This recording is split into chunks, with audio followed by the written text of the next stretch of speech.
कहानी की शुरुआत में हमें एक जगह का सीन दिखाया जाता है, द एरेंस एम्पायर, जहाँ पर दो सोल्जर्स आपस में बात कर रहे होते हैं। एक सोल्जर दूसरे से कहता है, बहुत दिनों बाद इतनी शांति है ना। दूसरा बोलता है, तुम इसे शांति कहते हो? वो कमीने रिबेल्स कभी भी हम पर हमला कर सकते हैं। वो क्या सोचते हैं, वो एम्पायर के खिलाफ कुछ भी कर सकते हैं? उनका किंगडम बहुत छोटा और दूर है। दूसरा सोल्जर हंसते हुए कहता है, हाँ मुझे भी ऐसा ही लगता है, लेकिन ये कुछ ज़्यादा ही लेट नहीं है। शायद उनको समझ आ गया है कि रजिस्ट करना बेकार है और उन्होंने हार मान ली है। ये ठीक है, पर हाल ही में शायद इंपीरियल नाइट्स ने उन्हें ख़त्म कर दिया है। मैं होप करता हूँ कि ये शांति ऐसी ही बनी रहे। फिर सीन शिफ्ट होता है और हमें दूसरी जगह का सीन दिखाया जाता है, जहाँ पर कुछ लोग आपस में बात कर रहे होते हैं। उनका लीडर उनसे कहता है, आज हम एम्परर को मार डालेंगे और एम्पायर को उखाड़ फेंकेंगे।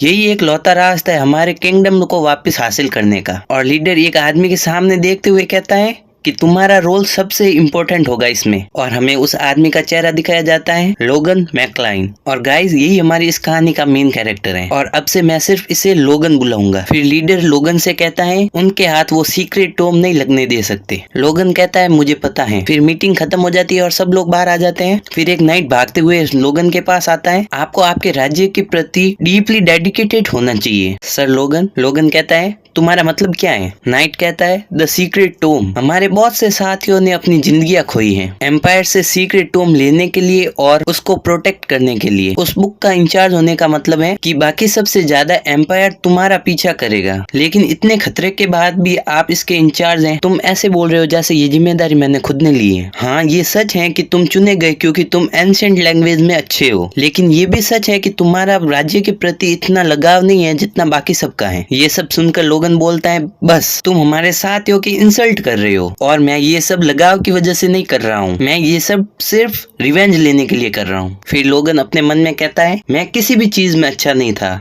फिर हमें लोगन का पास्ट दिखाया जाता है, जहाँ उसके और उसके भाई के बीच में लड़ाई हो रही थी और वो अपने छोटे भाई से हार जाता है। और पास में लोग बातें कर रहे होते हैं कि ये कैसे हो सकता है कि मास्टर लोगन अपने छोटे भाई से हार गए, जिसे सिर्फ 3 साल हुए अपनी स्वॉर्ड की पढ़ाई स्टार्ट किए हुए, कि वो एक नेचुरल टैलेंट है। पर लोगन को 10 साल हो चुके हैं उसकी ट्रेनिंग करते हुए। लोगन क्या ये कचरा है? मुझे डर है मैकलाइन हाउस के फ्यूचर का। फिर हमें दूसरी जगह का सीन दिखाया जाता है, जहाँ कोई कहता है, पैरालाइजर्स पॉइजन। लोगन के फादर लोगन से कह रहे होते हैं कि तुमने अपने भाई को पैरालाइजर्स पॉइजन दिया है। तुम कितने शर्मनाक हो लोगन। अगर लोनियन के साथ कुछ हो जाता तो चले जाओ, तुम आज से मेरे बेटे नहीं। मैं जेलसी की वजह से अपने छोटे भाई के खिलाफ गलत काम करने लगा और इसलिए मुझे मेरे घर से निकाल दिया, और वो मैं था। और मेरी फैमिली को छोड़ने के बाद मैं एक मर्सनरी बन गया और फाइनली 10 साल की कड़ी मेहनत के बाद मुझे पता चला कि मैं कितना पैथेटिक था। लेकिन उस समय वो बहुत लेट था।